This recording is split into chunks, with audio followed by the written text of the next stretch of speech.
News live കൊച്ചിയിലേക്ക് സ്വാഗതം. ഈ വാർത്തകൾ നിങ്ങൾക്കായി അവതരിപ്പിക്കുന്നത് Leotech solar solutions powered by mile food stuffs Mookkannoor, Grazia tours and travels near Cochin airport and Cochin Kalabhavan Angamaly franchise. Kochi biennale ഫൌണ്ടേഷനിൽ നിന്നും ബോസ് കൃഷ്ണമാചാരി രാജിവച്ചു. പ്രശസ്ത ചിത്രകാരൻ ബോസ് കൃഷ്ണമാചാരി കൊച്ചി ബിനാലെ ഫൌണ്ടേഷനിൽ നിന്നും രാജിവച്ചു.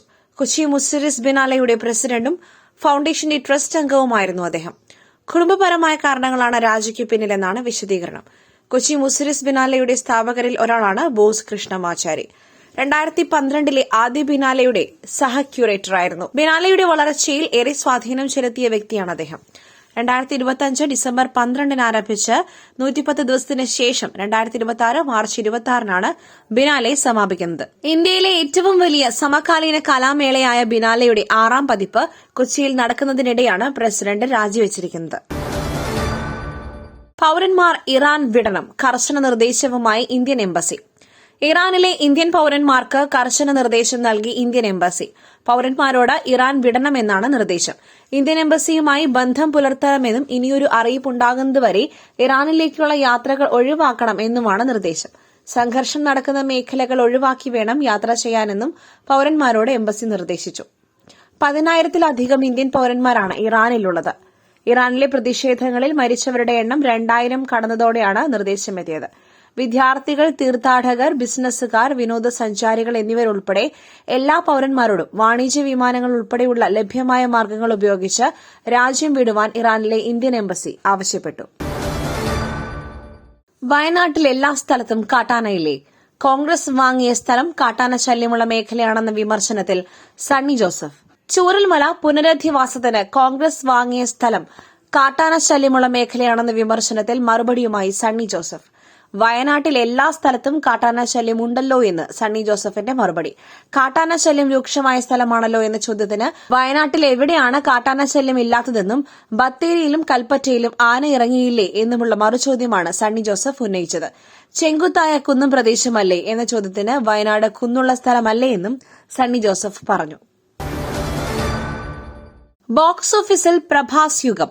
ദ രാജ സാബ് 4 ദിവസത്തിനുള്ളിൽ 200 കോടി ക്ലബിൽ. റിബൽ സ്റ്റാർ പ്രഭാസിന്റെ ബോക്സ് ഓഫീസ് കരുത്തൊരിക്കൽ കൂടി ലോകം സാക്ഷ്യം വഹിക്കുന്നു. മാരുതി സംവിധാനം ചെയ്ത ഹൊറർ കോമഡി ചിത്രം ദ രാജ സാബ് റിലീസ് ചെയ്ത് വെറും 4 ദിവസത്തിനുള്ളിൽ ആഗോളതലത്തിൽ 201 കോടി രൂപ ഗ്രോസ് കളക്ഷൻ നേടി ചരിത്രം കുറിച്ചിരിക്കുകയാണ്. ഒരു ഉത്സവ സീസണ് തൊട്ട് മുൻപ് റിലീസ് ചെയ്തിട്ടും എല്ലാ സെന്ററുകളിലും ഹൌസ്ഫുൾ ഷോകളുമായി ചിത്രം കുതിപ്പ് തുടരുകയാണ്. ആക്ഷൻ ചിത്രങ്ങളിൽ നിന്നും മാറി പ്രഭാസ് തന്റെ സ്വതസിദ്ധമായ കോമഡി ടൈമിംഗുമായി എത്തിയ ചിത്രം കുടുംബ പ്രേക്ഷകർ ഇരു കൈയും നീട്ടിയാണ് സ്വീകരിച്ചിരിക്കുന്നത്. പ്രത്യേകിച്ചും കുട്ടികൾക്ക് ചിത്രം വലിയ രീതിയിൽ ആവേശം പകരുന്നു. തുടർച്ചയായ ഹൌസ്ഫുൾ ഷോകളാണ് പലയിടങ്ങളിലും റിപ്പോർട്ട് ചെയ്യുന്നത്. വരും ദിവസങ്ങളിൽ ഉത്സവ അവധികൾ ആരംഭിക്കുന്നതോടെ കളക്ഷൻ ഇനിയും കുതിച്ചുയരും എന്നാണ് ട്രേഡ് അനലിസ്റ്റുകൾ വിലയിരുത്തുന്നത്. ആരാധകരുടെ അഭ്യർത്ഥന മാനിച്ച് ചിത്രത്തിൽ വരുത്തിയ മാറ്റങ്ങൾ വലിയ ഗുണകരമായി മാറിയിട്ടുണ്ട്. പ്രഭാസിന്റെ പഴയ സ്റ്റൈലിഷ് ലുക്ക് ഉൾപ്പെടുത്തിയിട്ടുള്ള പരിഷ്കരിച്ച പതിപ്പിന് തിയേറ്ററുകളിൽ വലിയ കയ്യടിയാണ് ലഭിക്കുന്നത്. ഈ വൺ മാൻ ഷോ കാണുവാൻ സിനിമാ പ്രേമികൾ ഒഴുകിയെത്തുകയാണ്. മാസം 1000 രൂപ. മുഖ്യമന്ത്രിയുടെ കണക്ട് ടു വർക്ക് സ്കോളർഷിപ്പ് മാർഗരേഖ പുതുക്കി. മുഖ്യമന്ത്രിയുടെ കണക്ട് ടു വർക്ക് പദ്ധതിയുടെ പുതുക്കിയ മാർഗരേഖയ്ക്ക് മന്ത്രിസഭായോഗം അംഗീകാരം നൽകി. അപേക്ഷകരുടെ കുടുംബ വാർഷിക വരുമാനം 5 ലക്ഷം രൂപയിൽ കവിയുവാൻ പാടില്ല. 18 തികഞ്ഞവരും 30 വയസ്സ് കഴിയാത്തവരും ആയിരിക്കണം അപേക്ഷകർ. നൈപുണ്യ പരിശീലനത്തിനോ അംഗീകൃത മത്സര പരീക്ഷകൾക്ക് തയ്യാറെടുക്കുന്നവരോ ആയിരിക്കണം ഇവർ. അർഹരായ ആദ്യ 5 ലക്ഷം പേർക്കാണ് സ്കോളർഷിപ്പ് നൽകുവാൻ തീരുമാനം. പ്രതിമാസം 1000 രൂപ വീതം ഒരു വർഷത്തേക്കായിരിക്കും സ്കോളർഷിപ്പ് ലഭിക്കുകയെന്നും സർക്കാർ വാർത്താക്കുറിപ്പിലൂടെ അറിയിച്ചു. പുട്ടു രുചികരമാവണമെങ്കിൽ മയിലിന്റെ പുട്ടുപൊടി തന്നെ വേണം. അതിന് ചെമ്പാപ്പുട്ടാണെങ്കിലും അങ്ങനെ തന്നെ. മയിൽ റൈസ് ആൻഡ് ഫുഡ് പ്രൊഡക്ട്സ്, ശ്രേഷ്ഠം സമ്പുഷ്ടം. മതന്യൂനപക്ഷങ്ങൾക്കെതിരായ ആക്രമണം. ബംഗ്ലാദേശിൽ കഴിഞ്ഞ 7 മാസത്തിനിടെ കൊല്ലപ്പെട്ടത് 116 പേരെന്ന് റിപ്പോർട്ട്. ബംഗ്ലാദേശിൽ കഴിഞ്ഞ 7 മാസത്തിനിടെ മതന്യൂനപക്ഷങ്ങൾക്കെതിരായ ആക്രമണത്തിൽ കൊല്ലപ്പെട്ടത് 116 പേരെന്ന് റിപ്പോർട്ട്.